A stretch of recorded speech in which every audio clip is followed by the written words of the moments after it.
This is where we're supposed to be funny and do something in the cold open and like make jokes about things that people find like funny and relatable. And like, oh my gosh, they're being real. They're not putting on a facade for us right now. This isn't a performance. That we're not on camera or being recorded. That's what this is supposed to be. Do you have to plug yourself in at night so you're no longer a robot by the morning?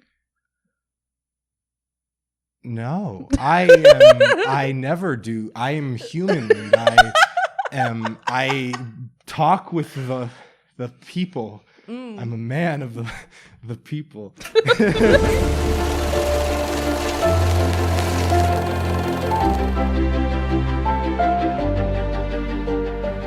Hi, welcome to Cynical Cinephiles. I'm Caitlin. And I'm Caleb, and this is the podcast where we lie because I'm the only cinephile here, and I will continue harping on that for every episode of this ever. She's not a cinephile. It's just there's just one of me. The title's the only lying. Cinephile in existence. I'm the only one because I take the term literally. I am actually sexually attracted to movies, like fully. But I am cynical. So what did we watch today? Today, we watched Jennifer's Body, which is a movie that came out. I don't remember the year it came out. It was early 2000s. Yeah. It was early 2000s. Megan Fox era when she like did things.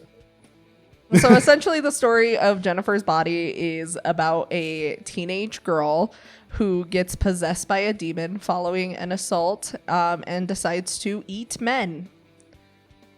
I mean, respect. All right, Caleb, first thoughts. What did you think about this movie? I thought it was very campy, and I love camp. I love camp. I'm a sucker for camp.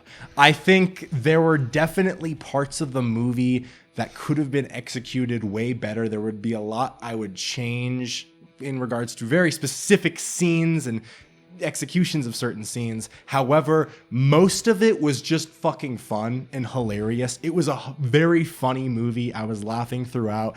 It was very self-aware. It knew what it was. And I thought it was mostly pretty fun. Like, for the most part, I was like, yo, this is ballin'. Yeah, no, I loved it. It was exactly what I hoped it would be. There was a quote that I was waiting for all movie, and then it never came, and so I looked it up, and it was actually a Cher quote and not a quote from the movie. That I thought it was from the movie. It was actually from Martin Luther King Jr. My bad, guys. So I would like to point out that you're comparing Cher to Martin Luther King Jr. right now.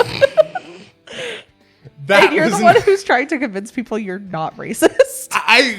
Who said I was trying to I don't need to convince because I'm not. So why would I? Do you want to know what the quote was, though? Yes. What's the quote? It was that men should be like a box of tissues, soft, strong, and disposable.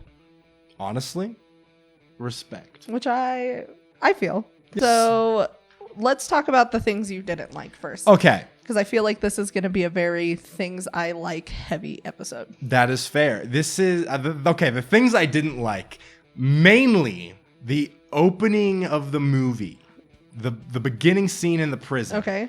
I thought that was just it ruined a lot of it for me. I don't know.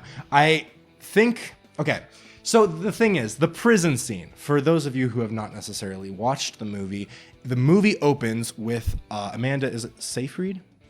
Yeah. Seyfried. Amanda Seyfried's character, Needy, and she's in prison. She's like, yo, I'm a hard ass.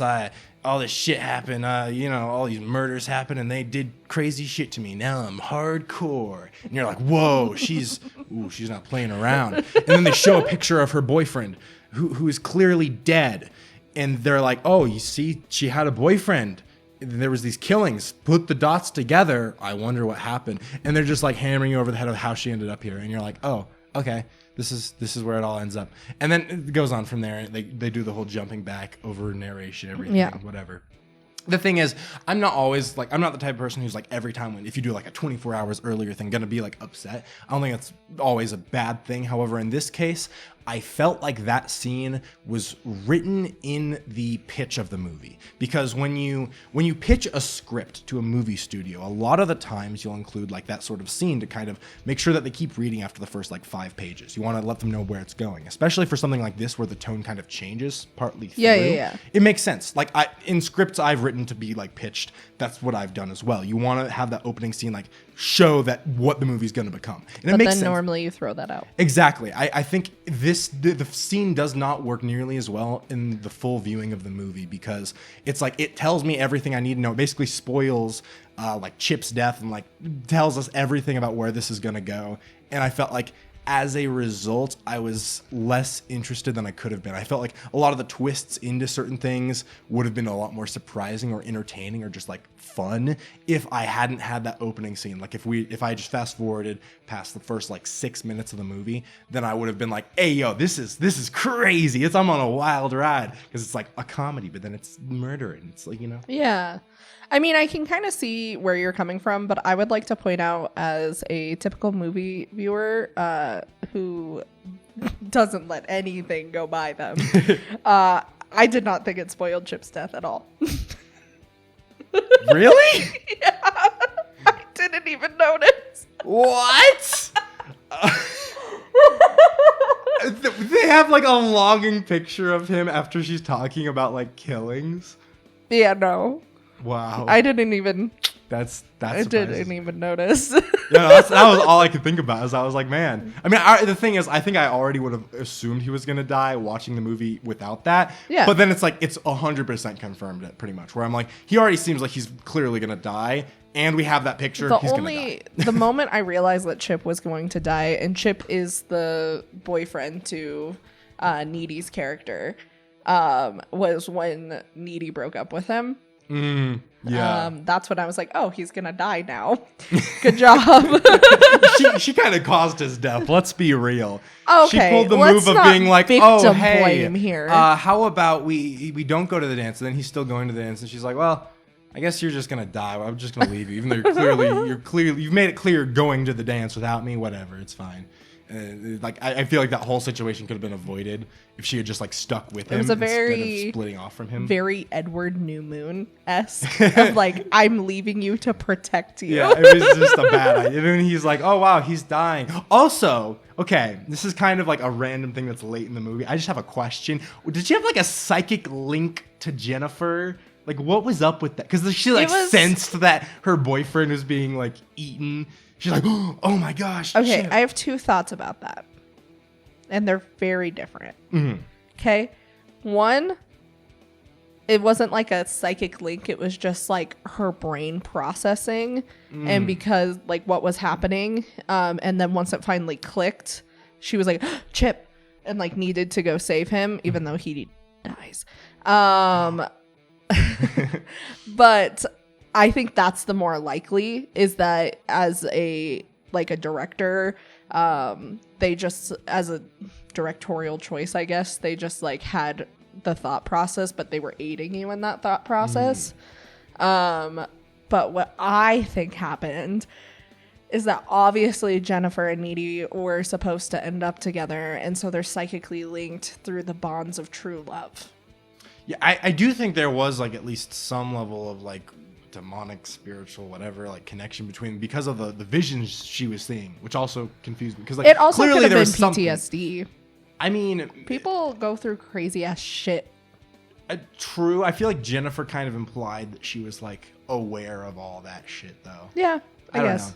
It was interesting to say the least. My other thing, though, that I kind of wished had been done more, and this is mostly just me as like a fan of horror. I wish they had like shown more of the killing rather than like they showed the result a lot, where they would be like, oh, there's this corpse, all of his guts are out, and I was like, damn.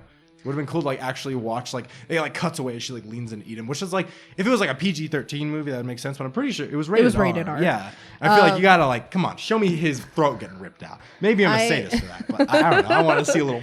I read into that. It was a active directorial choice. So the movie was directed by a woman. Her name is Catherine. Last name. Yeah. Caleb's gonna put in the director's name as well as a really flattering picture of her right here. Sorry for audio listeners. You'll never get to know. You will never know unless you just Google it. Which means you should subscribe to our YouTube channel. Anyways, so they were trying really hard to like not do torture porn. And so it was a very active choice to like not show the bulk of the gore, because they didn't want the movie's not about that. Yeah. I mean, I suppose that's fair. But like a little. I also think that I noticed it was also probably a stylistic choice, but the blood was very light colored as well a lot of the time, which sometimes I really like that effect. I think in Kick-Ass they did that, and that worked really well for like the kind of comic aesthetic they're going for in that. In this, I was just kind of like, I don't know. I like seeing the ramifications of people murdering each other. I feel like that's generally good. I think that says more about you. I'm just kidding. I think it says something good about me that I don't want unrealistic. Like, you gotta like actually show it's like a serious thing. Not that you always have to portray murder seriously, but I do think it's like there's some benefit to like showing, like, especially because it is taken seriously by most of the characters outside of the main two. Right. They're the ones who take it moderately less seriously. Mostly Jennifer. Yeah, mostly Jennifer. The main character's like main character mostly cares, just like maybe slightly less than the other characters. She does. The one thing that I really liked is that, like, in the ending pool scene, when Chip dies, they like they just like flirt with each other. Yeah. While Chip is just like actively dying. That scene was hilarious. It's my favorite scene. They're just like quipping off of each other. So funny. And I thought that the script was beautiful for it. I thought it was super well done. It was very Clueless. It was very Mean Girls. Yeah. It was quippy and funny. And I loved it. Okay. My last thing I will say, because I'm trying to remember all the things that kind of like icked me out or threw me off. Okay. I was going to be done, but then I remembered another one because I always have more to Is say. it that prom dress? Because that was my big one. Actually, both of the prom dresses. I think, knowing me, I was not going to care about the prom dress. Me, always known for critiquing the clothing. That's what I'm focused on always. I don't even notice it. Needy's prom dress was an actual travesty.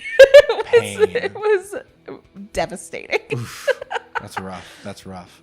No, what threw me off is I feel like, okay, there's, as you kind of hinted at as well, there's like very queer vibes to the movie, right? Yeah. Like there's lesbian attraction. Not like overly explicit, I guess, because like they don't, well, okay, no, kind of overly explicit in like the middle where they're literally making out with each other. Yeah. But the thing that kind of annoyed me a little bit with it is that one of the opening like scenes in the film is like them throwing out like a joke where they're like, oh, you're lesbi gay.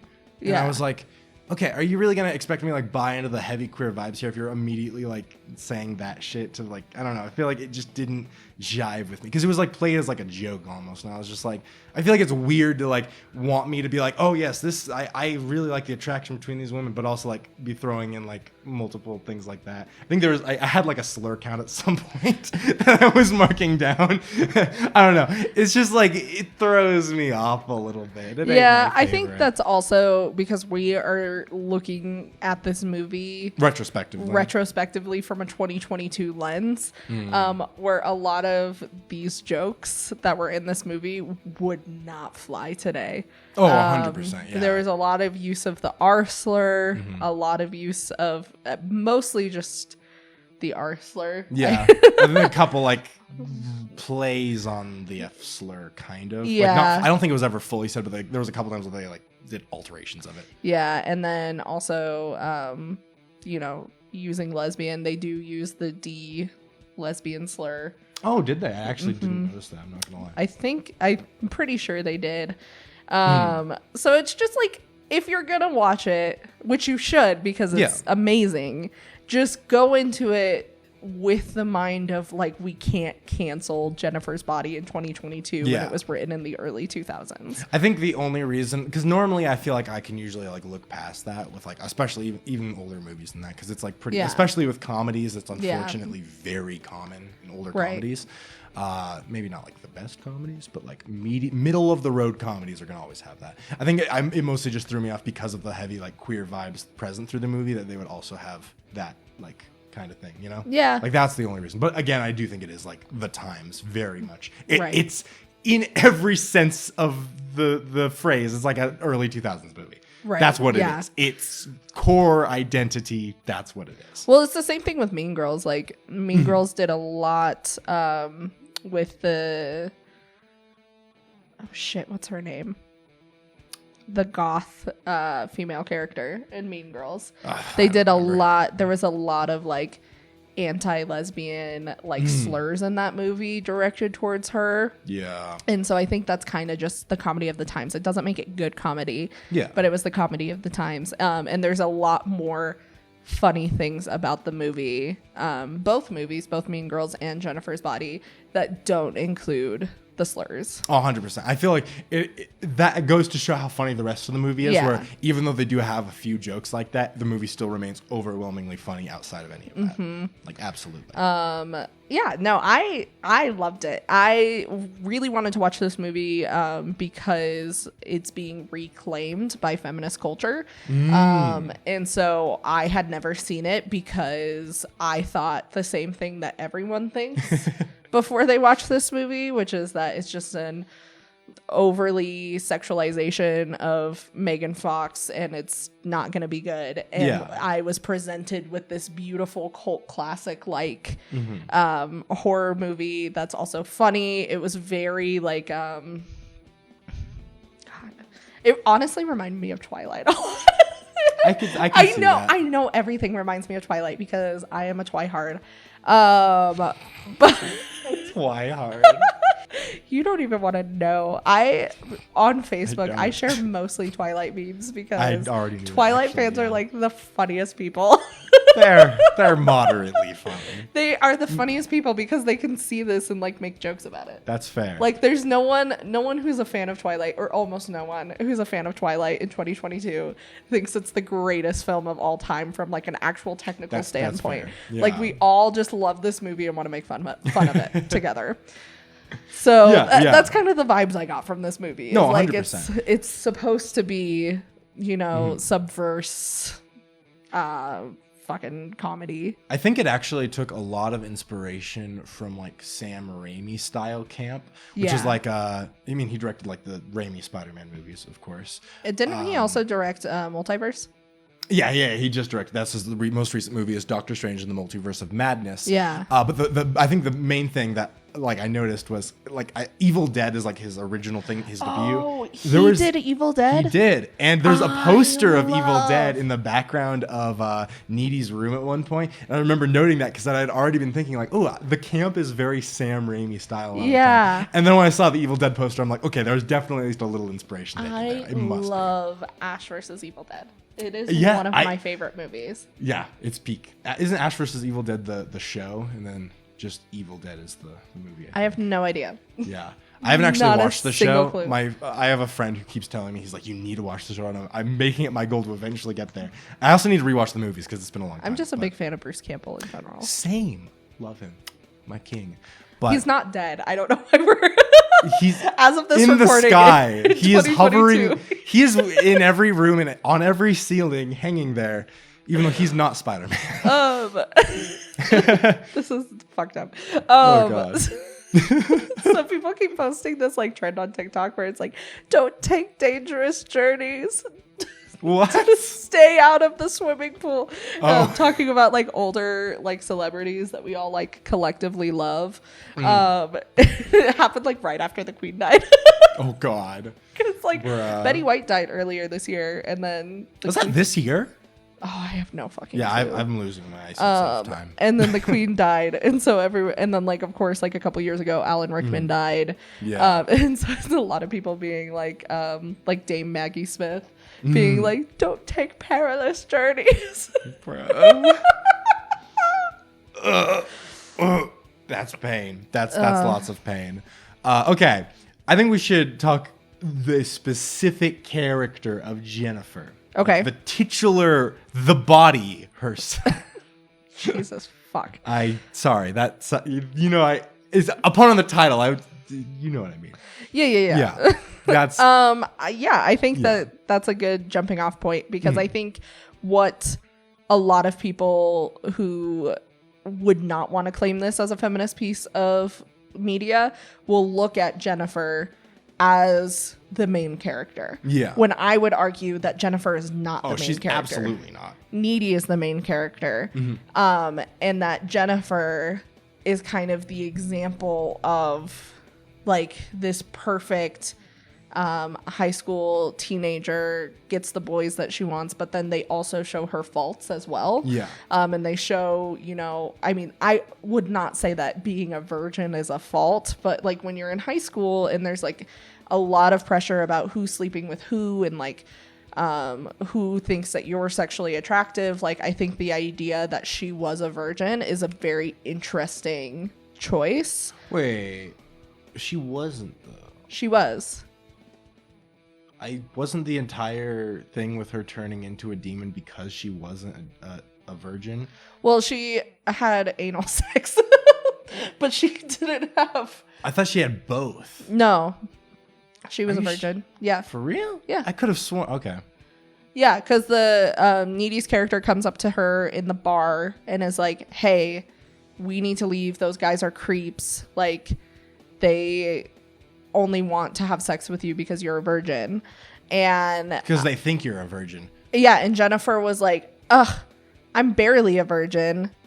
Chris Pratt's character hit it in the back. But she was like, "I'm no longer a backdoor virgin." But in the part where she's reading from the occult, I thought she said the only reason that the demon, like she got turned into a demon, because normally the sacrifice would just kill her, but she got turned into a demon because she wasn't a virgin. And then she said she'd been like, since junior high, she hadn't been a virgin. We're going to take a break right now. I'm going to do some research, and then we will come back with the answer, because it also doesn't matter. True. We're the virginity of this teenage girl. I cannot express to you how much it does not matter. Except for it does for the plot. Yeah. Okay. Fade to a little waiting screen. We'll see you in just a moment. Hear the music.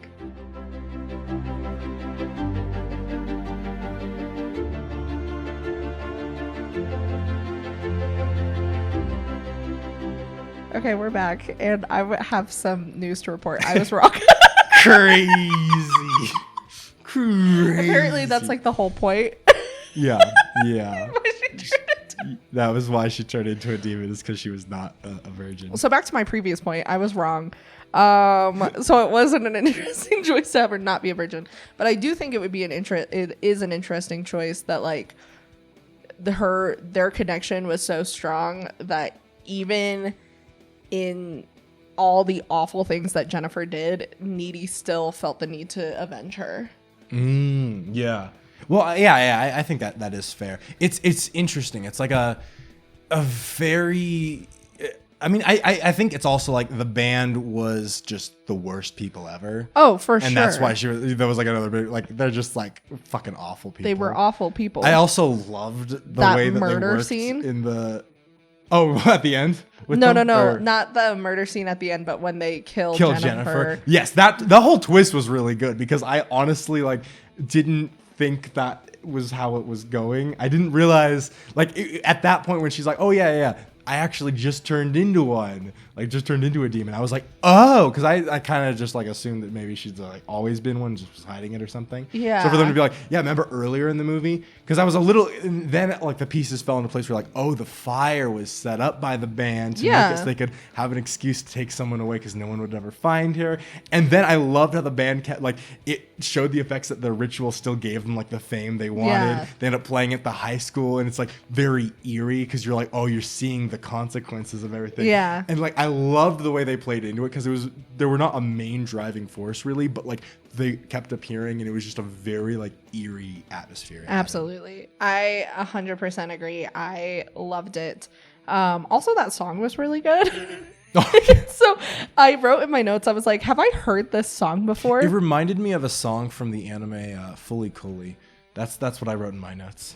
You've never seen it or heard the song, I guarantee. I guarantee you. It was only one part of the song that did, but it kept getting stuck in my head. Nice. Yeah. I also totally forgot that Panic at the Disco wrote a song for this movie.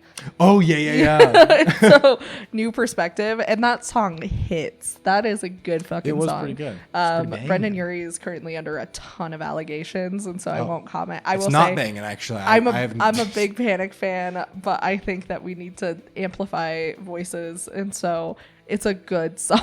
Yeah. But that is all I will say. For the record, I've only listened to Panic at the Disco's music when Caitlin plays it for me. So if he's, I don't know what these allegations are, but if I don't follow him at all. So anyway, I'm just alleged allegations. Yeah, I already got canceled last episode when I assumed that an MD was a nurse. So I kind of need to keep myself out of hot water. I'm living on the edge right now. I'm worried. True. Yeah. That's so funny. Yeah. I was a big fan. It's funny. So kind of talking about costuming a little bit. I loved everybody's costumes except for the prom outfits. I hated them. I thought they were awful. I don't know what that was. My voice just... I am being possessed right now, actively. But I will say I loved everyone else's costumes. And I think it's really funny because just the other night, Toby and I were having a conversation about like fashion choices that are coming back, and like how people are revamping like late 90s, early 2000s like looks, and how I was like, low-rise jeans have never looked good on anybody, and I hate that they're making a comeback. And I was like, I cannot think of a single person who low-rise jeans look good on. It's Megan Fox. I mean, yeah, Megan Fox is the one person who low-rise jeans. If there would be a person, it would be Megan Fox, who is just a stunningly beautiful woman. But yeah, no, I was super into it. I think it was a very obvious, funny choice to have, the not hot then hot of like Amanda Seyfried. Oh yeah. Where it was like, we put glasses on her, therefore she's not hot. Yeah. But I think that it works in this case, because they like made the comment earlier in the movie about how Jennifer told her to dress cute. So she had to like dress cute, but not too cute because she can't overshadow Jennifer. She like needs to cover her like assets of her body that like it's like boobs are Jennifer's thing. Yeah. And so I think that made it work because it wasn't like the audience, like it wasn't like the director was trying to convince us that Amanda Seyfried isn't hot. It was that, Jennifer was trying to suppress her best friend and make her not as hot in comparison to her. Yeah.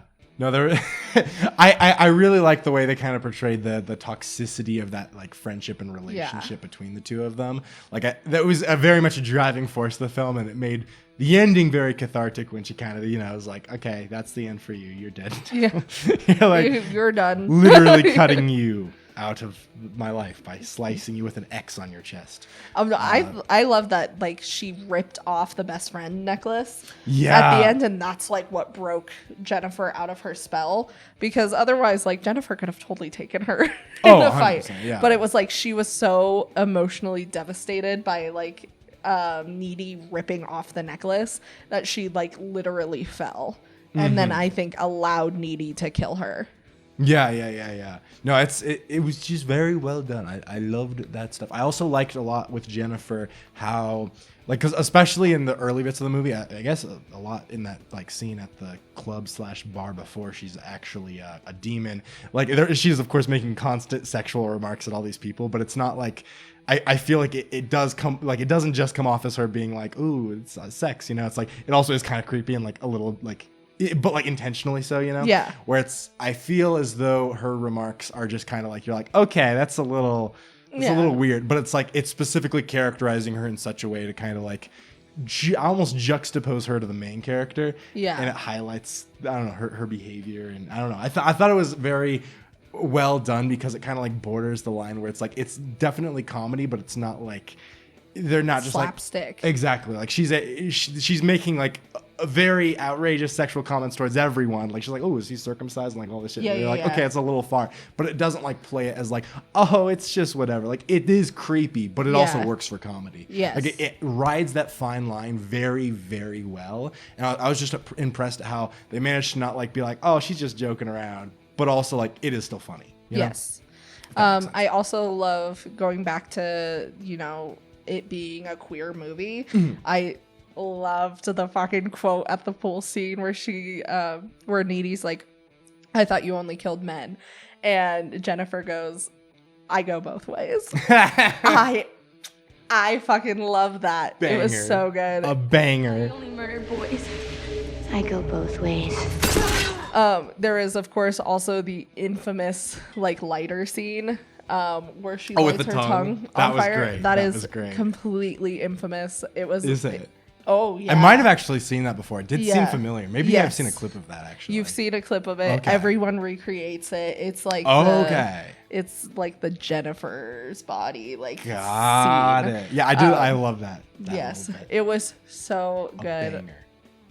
I love this fucking movie. I also love like the idea of like when Jennifer's hungry, she like becomes less hot. Yeah. Which I think raises an interesting question that I would like to pose to you. Yeah. So we know that Jennifer, you know, from the beginning of the movie, she's not a good person. But do you think that like all of these awful comments about people dying, her being the biggest scumbag, do you think that was traits that were amplified by the demon? Or do you think it was the demons working and like... I mean, honestly, that's a good question. I would say they were amplified, at least a little. I do think, like, to some degree, like, I think her gaslighting was not amplified. I think her gaslighting remained consistent, where, like, she shows up, she's like, nothing happened last night. Clearly, she was lying about that, too. And then she later even tells her that she was like, oh, yeah, no, actually, yeah, I know what happened that night. So I think there are some aspects are not necessarily exaggerated, but, like, her not even remotely pretending to, like, give a shit about all those people dying.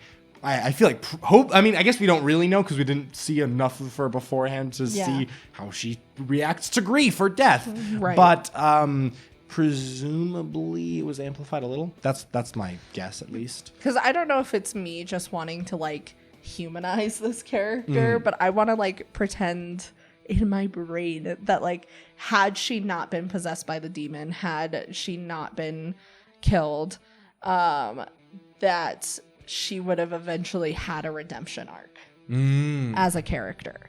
Because I do think like there's no denying she's an awful friend and she's like not a good person. Yeah. But I think that, you know, she's also like the hot, popular teenage girl in a high school. Like, would those two characters have had a redemption arc and like ended up being together? Question mark.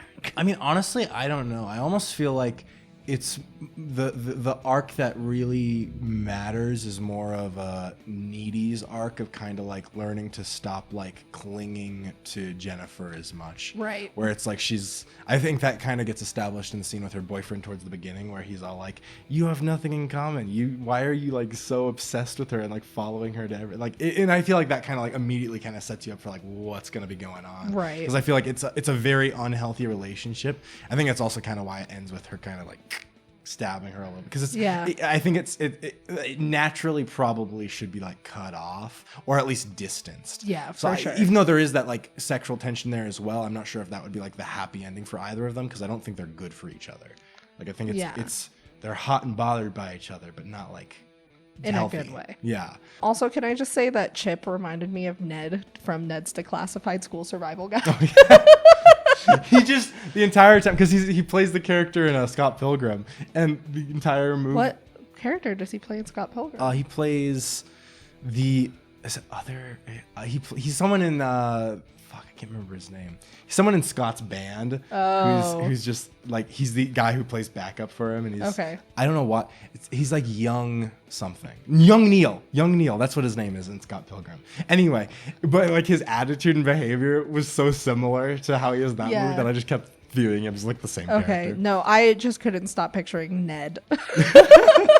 I liked that they only buttoned his last button on his shirt. It just made me laugh. I also thought that he was like a good guy. No, yeah, I liked him for he was a man in the movie that didn't give me the ick. I liked how he like responded to Needy's needs. Yeah. Like when she was like calling him and shit, and he was like kind of grounding her, and he's like, "Hey, you know, people died. Like, hey, you want me to come over?" And I was like, "That's good." Okay, the one thing though that made me like him a little less, although I thought it was also like a really good scene that like said some stuff, commentary, I loved how they're having sex. She's having like these horrible, horrific visions and she's screaming in pain. And then there's a close up of his face as he's like smiling. He's like, yeah, I'm doing right. I thought that completely spoke on like the sexualization of like women's like pain in sex, and how it's like, she's like literally screaming out like fucking terrified, like horrified. And he like immediately supports. Then of course, then he realizes soon after she's been, but then even then he's like, oh, am I too big? Am I too big? And I'm like, in his defense, I mean, that is a problem. I don't come to the defense of men very often. A rarity. It is a rarity. But in his defense, I feel like when you're in that kind of experience, when you're having sex, right? Like, you don't think that your other partner is thinking about anything else. And so, like, if you're looking at it like that, if she's like screaming out in pain, of course the first thing he's gonna do is wondering if he's hurting her. If you're like unexperienced, like your first thought isn't gonna be like, oh, my girlfriend has PTSD and she's seeing hallucinations of her best friend while we're having sex. She's picturing her best friend with blood dripping down her face. No, that's fair. That's fair. Yeah. I just think it's a little comedic. I thought it was really funny. A very like awkward teenage, like, him, the idea that he was too big and he was hurting her. He was like, look at me. It was a good scene. It was also interesting seeing the contrast, because I think that scene I think was the one that was contrasted between her killing the goth guy, right? Yeah. Who, by the way, played the Flash on Smallville. And I was like, hey, I know you. You were on like 3 episodes of that show. Oh my God, that was great. that's so funny. I love this guy. So I'm very sad too. I like that guy a lot, actually. Like, he was very nice. Yeah. I also found one of my favorite little bits or details was how he comes up to her, he asks her out, she turns down, whatever. And then as soon as Needy is like, no, he's actually like a really good dude and all this shit. She's like, really? Hey, yo, I'm about to kill him. She's like, come back. And then plans to like kill him immediately. She just hears that she likes him. She's like, all right, I'm gonna kill him. Yeah, no, I think that like plays into the queerness of the movie, because I think that the idea is that like Jennifer is going after men who are close to Needy because she wants to be the only one that Needy has. Yeah. I don't know if trying to like force a codependent bond. Yeah, almost. force a codependence and eventually a relationship. Like, I would argue that like Jennifer didn't really like a ton of men. She liked the lead singer from the rock band because he was a lead singer of a rock band. Yeah. But then, she discovers that she needs to keep killing people in order to sustain herself. She never actually has sex with any of them. No. It always happens like right before. Right. She kills the jock because he was close to Craig, Chris Pratt's character. And then after that, then she starts diverting her attention to people who are close to Needy. And so when Needy's like, I think he's a cool guy, she kills him. And then she kills Needy's boyfriend because she needs to be the only one in Needy's life. She needs to keep Needy. Exactly. Also, was Needy actually her name? I feel like in the flashback, didn't they call her like Ashley or something? And then I was like, wait, did Jennifer just like start calling her Needy? And then like, everyone calls her Needy. In which case, like, oof. Well, because I started writing down like Amanda for every time I was referencing the character, because I thought that Needy was like just the nickname. And so I didn't want to write that in my notes because I was like, okay, I'll catch her real name later. And then the boyfriend calls her Needy, and I was like, is it like? I think I'm pretty sure, because I think the only time that I heard otherwise was in the when they're kids, and she calls her Jennifer, and I think Jennifer calls her like I might be wrong. It's like Ashley or Aubrey or something like that. Oh, okay. And I was like, oh, and then they never mention it again, so I can't actually even remember what it was. But I'm pretty. So I at least, and maybe I misheard or was misunderstanding, but I'm pretty sure what it seemed like is maybe Jennifer gave her the name, or I guess we never see the name like form, but we. Maybe she just came up with the name somewhere else. I really don't know. It also could just be a very obvious symbolism. I mean, yeah, that is fair. It definitely is simple. Yeah. Like, it's pretty. It's not subtle, but I don't like. I like things when they're not subtle. It's fun. I love occasionally being hit in the face with what you need me to know. Especially when it's like something that it's intentionally like campy and over the top. Like, I think it works for it to not necessarily. Because I will say that I almost never watch movies without also doing something else, unless we're recording for the podcast. So recording for the podcast is about the only time I will just sit down and watch a movie. But other than that, like, I'm always on my phone. I'm always like, I don't know, fucking knitting or some shit, online shopping. And so the demon inside of me is being exorcised upon hearing these crimes against cinema. Or if we're in a movie theater, because obviously you can't Thank God do anything else that when you're in a we at movie least theater. have that. Well, it's loud enough and Yeah. bright enough that nothing else captures my attention. I've been with people who are like on their phones. No, in the theater. I won't. I like that's. I'm too afraid of that's getting a in no trouble. second date. That's a no. I can't. I'm No, too afraid it's- of getting in trouble, and so I won't. Yeah. Oh yeah, I hate it. I hate it so much. It That's hurts fair. me. Should we talk about scandals? Yes, scandals of all sorts. That's Caitlin's thing. I've intentionally not looked at any. I love scandals. So there wasn't much about this movie. There wasn't like a ton of like he hates her and like all this shit. It's no, don't worry, darling. It's no, don't Less worry, worrying darling. in this one. But one thing that I do want to point out is that this film was actually like shot and then released in the height of Megan Fox's scandals in the early 2000s when she was fired from Michael Bay's Transformers for the third movie. Yeah. So essentially, for those of you who don't know, Megan Fox is the leading actress in the first two Transformer movies. She was fired from the third because she raised allegations against Michael Bay as over-sexualizing her, being a bad person, and a lot of other things. I actually don't know if there were other things. I just realized. I mean, said this it. is my chance to say I fucking hate Michael Bay. Yeah, Michael Bay's trash. Oh my god, that's why Bumblebee is the best Transformers movies because he Yes. had nothing to do with it. And Exactly. There's not a weird over I also haven't sexualization of women. seen Bumblebee, but Great. Haley Steinfeld. Love oh, her. is it Haley Steinfeld in it? Yes. Oh my gosh. I could rant about that. We should do that at some point. Okay, we'll do it at some point. Mostly because I love how much that movie just kind of gives like a fuck you to Michael Bay. Well, everyone should give a fuck you to Michael Bay. Honestly, true. And the way he treats Megan Fox in his movies, like, Is absolutely he doesn't even write inexcusable. his female characters as characters. He literally just like writes them as sex objects, and then Yeah. the way they're shot. Oh my! Anyway, I need It's to shut also- the fuck up. I'll rant about Michael Bay forever. I'm clasping my mouth, audio listeners. We look forward to our Bumblebee episode where we are just shit talking Michael Bay for an hour and 30 minutes. And we might mention Bumblebee once or twice. But it was in the height of her controversy of where like because back in the day in the early 2000s, like no one took Megan Fox's side with that. And then there was kind of a renaissance, as we see with a lot of actors who have been kind of blacklisted by Hollywood. Yeah. Where, you know, years later people were like, hey, I look back at what happened and like something Yeah. doesn't sit right with me. And so, but this was during the controversy, which is also why the movie did so poorly, is because Megan Fox was the leading lady. Also, the movie was produced by Fox. And Fox didn't understand what the movie was about. Yeah. And so all of the marketing was done incorrectly. I will say that like it was an active directorial choice to put like Megan Fox in the cheerleading costume on the cover. That was an active choice because they wanted people to think that it was like this sexy horror movie. And then it's like just it has a deeper message. Yeah. And then, you know, as far as the rest of the marketing, like it wasn't marketed to women, it was marketed to men. And so then men watched the movie and was like, hey, I don't like that this is making me think about how I treat women.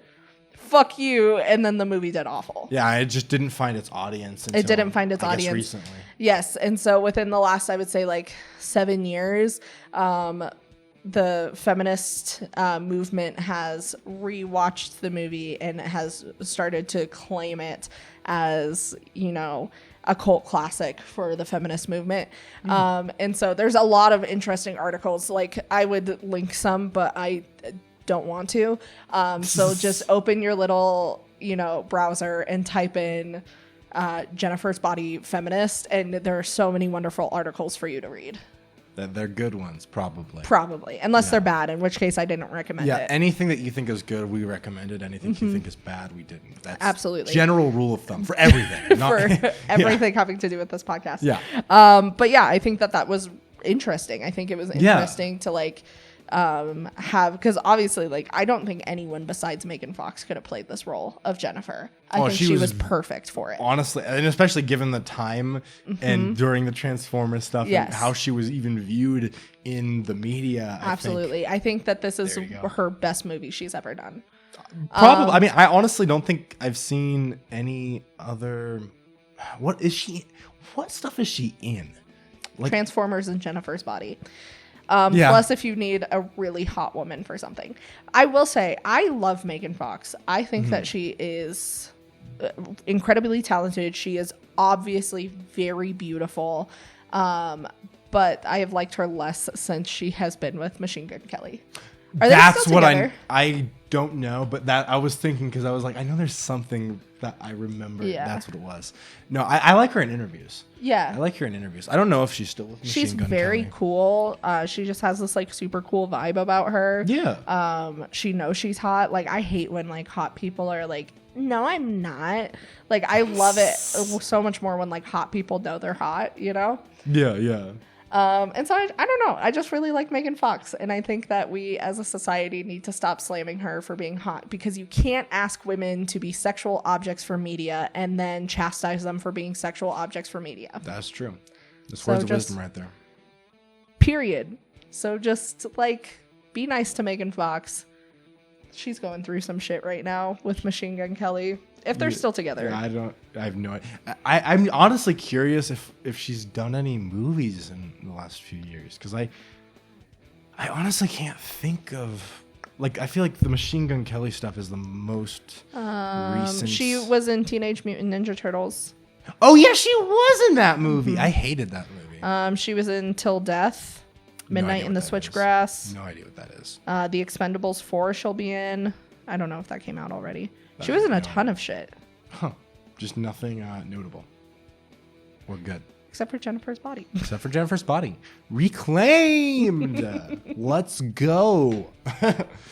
Yeah. I don't know. Do you have any other like major points about the movie you want to bring up? I think we've pretty well established that it is hysterical and wonderful and amazing. Yeah. Big points? No. We should go over some quotes of the movie. I do think we should do that. Yes, I have a couple. I honestly have not actually like picked a favorite or anything. I just wrote down a bunch of random ones, and I kind of want to like look through. Oh, I did write. Well, Caleb liked the cinematography. I liked it. I mean, I wouldn't say it was like the greatest thing ever. There were some bits I liked, some parts that I was like, it's whatever. But I think overall it oozed with style. Okay, there was one point I did want to make though. Actually, now that I'm remembering it, the music. I loved how abruptly the music was used. Like, there's one shot when I can't remember his name, the guy who's friends with Craig. She like looks at him and it just blares like heavy metal music for 10 seconds, then just cuts off. And I was like, this is peak. I mean, it hurt to mess with my volume, so I didn't annoy my neighbors late in the night. But it was hilarious because it was just it fit the tone very well, where the music would just be like nothing.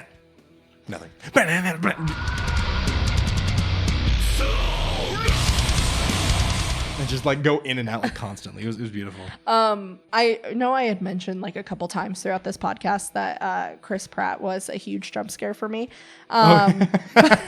Trigger warning, Chris Pratt. I would like to point out this is a Chris Pratt hate account. This whole podcast is a Chris Pratt hate account. And so I would like to point out in my notes, I wrote, no, not Chris Pratt.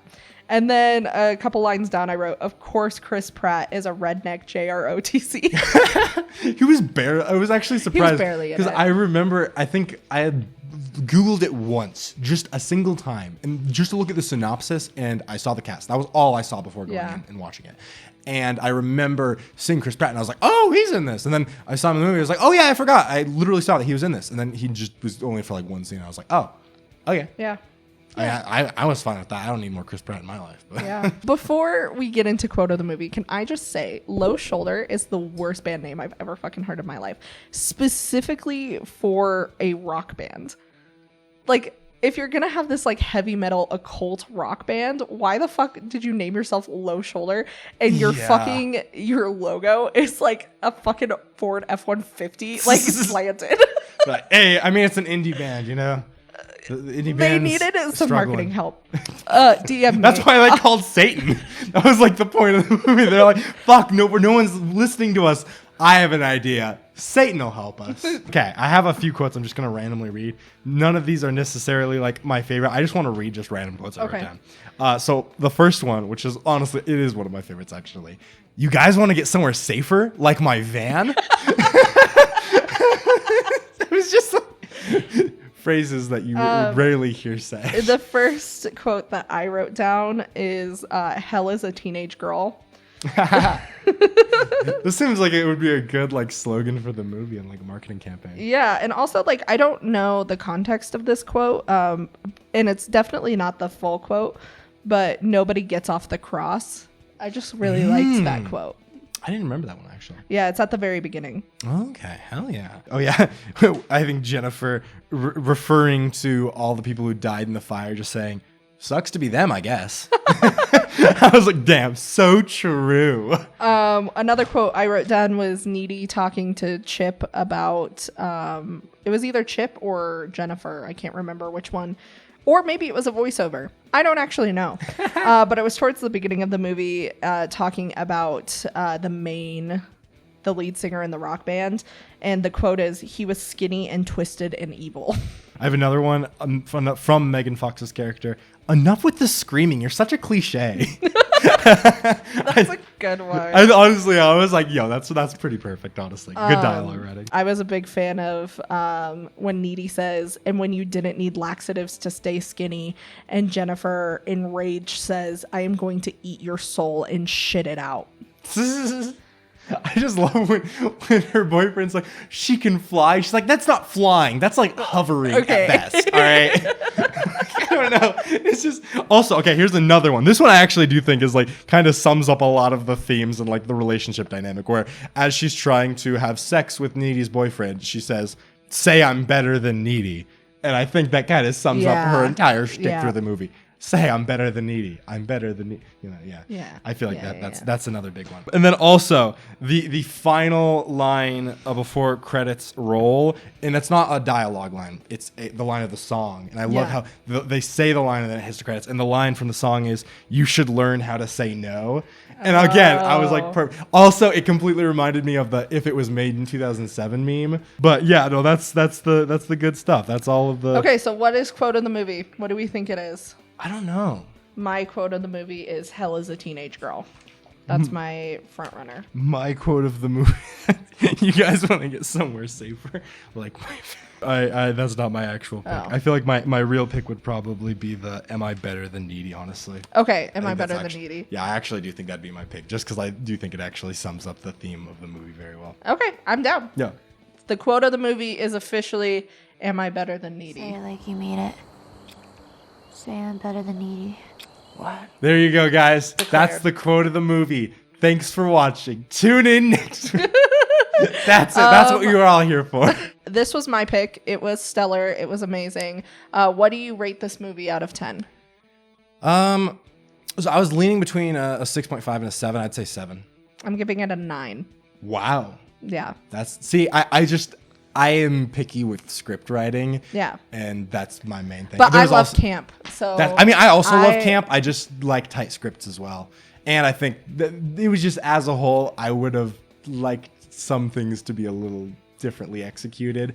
But like generally, I still really enjoy the experience. I will give it an 8.5. Okay. 8.5. So we should average between 8.5 and 7. Which would be approximately, let's see, 7.5, 7.75. So 7.75. That's the final score of Cynical Cinephiles, the podcast that you're listening or watching. So this was my pick this week. So what are we watching next week, Caleb? So next week, it's my pick. I can pick something. And we are in the month of October. This movie was already kind of horror-y, so I was like, what's another horror movie? I love me A24. Now, I will say my favorite horror movie, as you kind of know, is Hereditary, another which I've already seen. You have already seen that. I do think it would be fun to do that eventually, but I think that not anytime soon. I would like to do that in the future because we have very differing opinions on that movie, and I could talk about it for ages. That movie, Hereditary, is actually the movie that sparked the idea for this podcast because of how desperately we disagreed about it. Yeah. There was some cynical sides to her We side. were yelling at each other. Yeah. We were. It was a screaming match, actually. No, it kind of was. It kind of was. It was an intense moment. But in the same vein of me loving particularly A24 art house horror movies that are not like your standard slashers, I really like weird ones. And this is a pretty popular one. The Lighthouse. I think Is that the one with Robert Pattinson? It is the one with Robert Pattinson. It's very art housey in the fact that it is black and white in square ratio, and there are only 2 characters in the movie. So Okay. yeah, it's gonna be an interesting one. I'm excited. Yeah. Are you ready for me to go against everything I've said this podcast about not sexually objectifying people and just sexually objectify Robert Pattinson for an hour and 20 minutes? I think that's what you should be. Also, if you're starting to get annoyed by me bringing up Twilight every episode, It's gonna be bad next episode. It's gonna be real bad next episode. Yeah, we'll be able to discuss the anatomy of mermaid genitalia. Oh my God. That's going to be a fantastic discussion. I think I'm very excited. That's also, I think, you're going to be your first ever Robert Eggers movie. And he has a very particular style that I honestly think there's a decent chance you might completely hate. And that's why I'm very curious to see how you respond to it. All right. And it's also actually going to be my first time rewatching the movie, I think, since it was in theaters in 2019. I think I saw it twice in theaters, and I never saw it out of theaters. So I'm actually very excited to revisit it. I've rewatched like a lot of clips and portions, but I haven't watched it in full at the very least. Sounds good. Yeah, it's exciting. So if you are excited to hear our thoughts, or if you're not excited, fuck you. Stockholm Syndrome, you're stuck with us anyway. Be back next week. You have no choice in the matter. We are your captors, and we will keep you here and enthralled and listening. But don't worry, you'll be well fed. Get yourself a drink for next time. It'll be good. But yes, that has been Cynical Cinephiles, the podcast with your friends, Caleb and Caitlin. More alliteration? Yes. So many C's. Cynical, Cinephiles, Caleb, Caitlin, and cacophony. That was just an extra word I added for fun. Catastrophic. Catastrophic. It really has been a catastrophe today, but that is what we come here for. Perfect. All right, guys. Hasta la vista. We'll see you next week. Bye. I love you.